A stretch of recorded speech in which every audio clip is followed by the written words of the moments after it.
Now, I happen to be a little bit of a dummy.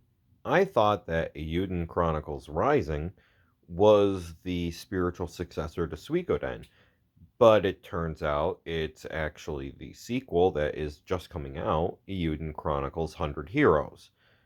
Eiyuden Chronicles Rising, however, was the first game created by 505 Studio, or whatever the name of the company is, a little indie company, and this game is the first game set in this world, which is, I guess you could call it like a prologue to 100 Heroes, but it's not a JRPG like standard turn-based combat. This is in a side-scrolling action RPG akin to something like uh, Dragon's Crown or what is that game? Odin Sphere. There we go. Odin Sphere. Um, I thought overall that the game was okay. It's quick. I mean, probably beat the entire game in about 12 hours, and I'm working on platinuming it, which probably only take me another day or two to get that done. Um, the story is you follow a girl named CJ who is a scavenger because she's trying to prove to her parents that she has the right to be like the next you know next like chief or whatever of her people, and she has to go out and find a treasure that's bigger than her dad's. And there's a town that has sent a notice out to all these adventurers to come explore their ruins that have just been discovered.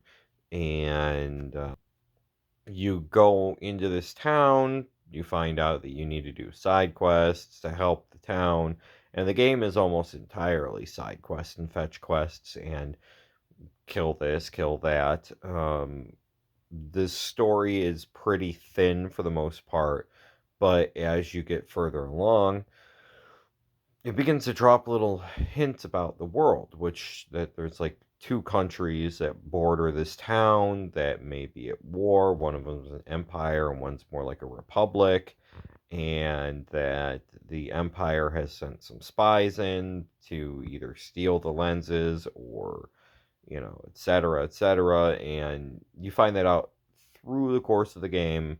And the main story is that some 400, 600 or so years ago, there was a wizard who was working on some crazy project to grow these things called rune lenses inside of people's bodies.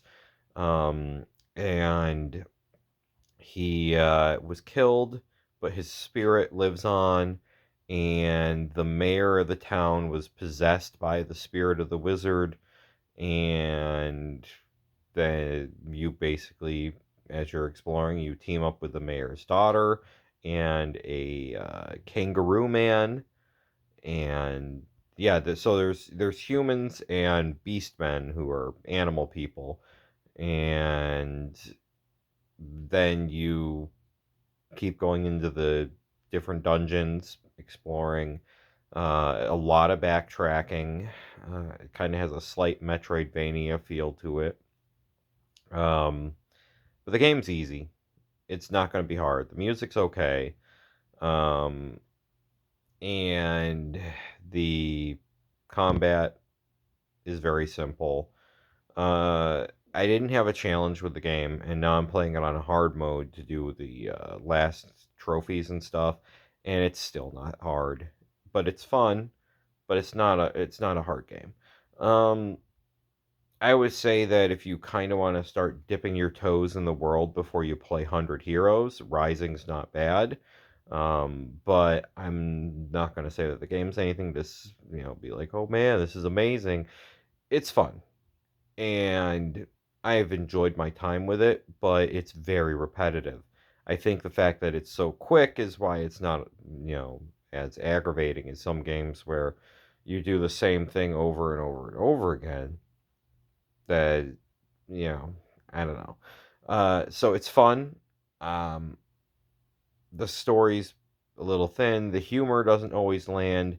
And in the ending credits, the Emperor or somebody who works for the Empire, his name is Dux, and they call him the Mighty Ducks. And I was like, uh. So, yeah. Overall, I think it's a fun game. It's worth playing, but it's not worth, rushing out and buying it when it's not on sale.